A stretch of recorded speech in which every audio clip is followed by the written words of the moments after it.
3 जून 1947 ये वो तारीख थी जब भारत के 40 करोड़ लोगों की आज़ादी का दिन तय हुआ और साथ ही मोहम्मद अली जिन्ना का पाकिस्तान बनाने का नापाक सपना भी पूरा हो गया। इस दिन तारीख तय की गई 15 अगस्त 1947। भारत पाकिस्तान के बंटवारे के लिए महज 73 दिन का वक्त दिया गया था, लेकिन ये बंटवारा इतना भी आसान नहीं था।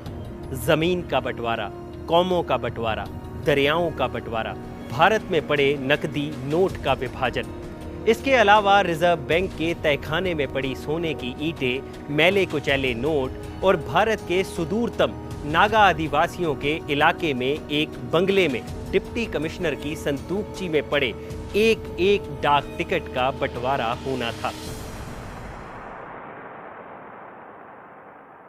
नमस्कार, मैं हूं भूपेंद्र सोनी और आज मैं आपको सुनाऊंगा किस्सा उन तमाम बंटवारों का जो भारत पाकिस्तान के बंटवारे के वक्त किए गए।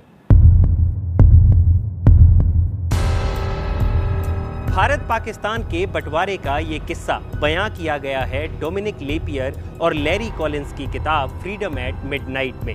इस बंटवारे के लिए 2 अनुभवी अधिकारियों को चुना गया, जिनमें से एक थे एच.एम. पटेल और दूसरे थे चौधरी मोहम्मद अली।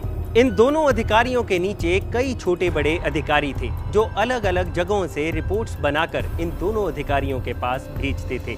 इन रिपोर्ट्स के ही आधार पर ये दोनों अधिकारी बंटवारे की सिफारिशें तैयार करते थे, जिन्हें आगे विभाजन परिषद के पास भेजा जाता था, जिसके अध्यक्ष थे खुद लॉर्ड माउंटबेटन। इस बंटवारे की शुरुआत हुई देश के नाम से। सबसे पहले कांग्रेस ने इस बहुमूल्य संपत्ति की मांग की और ये संपत्ति थी देश का नाम भारत। असल में कांग्रेस ने उस प्रस्ताव को खारिज कर दिया था जिसमें उसे भारत का नाम बदलकर हिंदुस्तान रखने की सलाह दी गई थी। कांग्रेस ने तर्क दिया कि पाकिस्तान भारत को छोड़कर जा रहा है, इसलिए संयुक्त राष्ट्र जैसी संस्थाओं में भारत की असल हैसियत के हकदार हम ही हैं। इस बंटवारे के दौरान सबसे ज्यादा तू मैं हुई पैसे को लेकर। ये झगड़ा इतना बढ़ गया कि एच.एम. पटेल और चौधरी मोहम्मद अली को सरदार पटेल के घर में एक कमरे में तब तक बंद कर दिया गया जब तक वो एक नतीजे पर नहीं पहुंचे। खैर, कई दिनों की सौदेबाजी के बाद ये दोनों इस नतीजे पर पहुंचे कि भारत के बैंकों में पड़ा पैसा और अंग्रेजों से मिलने वाले पैसे में से 17.5% हिस्सा पाकिस्तान को दिया जाएगा और इसके बदले में पाकिस्तान भारत के ऋण का 17.5% हिस्सा चुकाएगा। इसके अलावा भारत के सरकारी दफ्तरों में पड़ी चल संपत्ति में से 80% हिस्सा भारत के लिए और 20% हिस्सा पाकिस्तान के लिए देना मुकर्रर किया गया। फिर क्या था, भारत के हर दफ्तर में मेज, कुर्सियों और टाइपराइटर तक की गिनती होनी शुरू हो गई। इन सभी चीजों के बंटवारे के लिए बहस तो छोड़िए, लड़ाइयां तक हुई, लेकिन एक चीज के लिए कभी कोई बहस नहीं हुई और वो थी शराब। जितनी भी शराब थी वो भारत को दे दी जाती और इसके बदले में कुछ धन पाकिस्तान को दे दिया जाता था। इस बंटवारे के दौरान एक सवाल और उठा कि समंदर में मारे गए जहाजियों की विधवाओं को पेंशन कौन देगा? क्या सभी मुस्लिम बेवाओं को पेंशन पाकिस्तान देगा? और क्या सभी हिंदू विधवाओं को पेंशन भारत की ओर से दी जाएगी?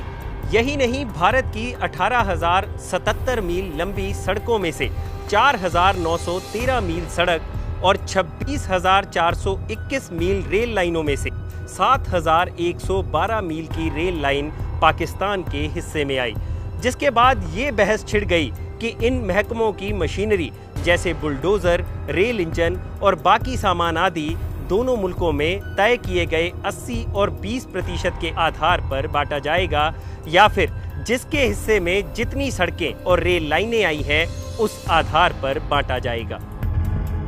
यही नहीं, भारत की लाइब्रेरी में पड़ी पुस्तकों के बंटवारे को लेकर भी दोनों मुल्कों में पेंच फंस गया।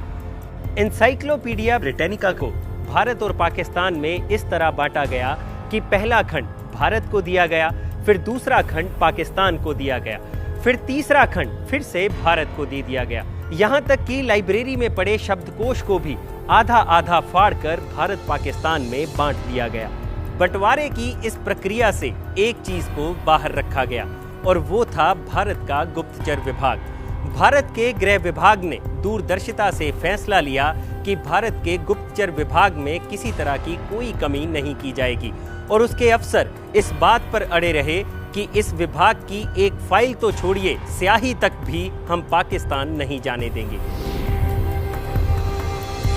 पाकिस्तान एक नया मुल्क बना था तो जाहिर सी बात है उसकी नई करेंसी भी छपनी थी, लेकिन उस वक्त भारत में सिर्फ एक ही प्रेस थी जहां पर नोटों की छपाई होती थी और भारत ने उस प्रेस को पाकिस्तान से साझा करने से इनकार कर दिया, जिसके बाद पाकिस्तान को भारतीय नोटों पर ही अपनी पाकिस्तानी मोहर लगाकर थोड़े वक्त के लिए काम चलाऊ करेंसी बनानी पड़ी थी।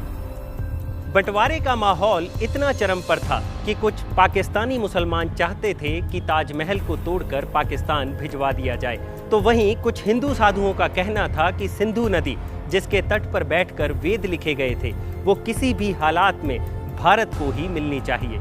सबसे नाटकीय विभाजन हुआ वायसरॉय भवन के अस्तबल में। इस अस्तबल की शान थी 12 घोड़ा गाड़ियां, जिन पर सोने और चांदी की तरह तरह की सजावट हो रखी थी।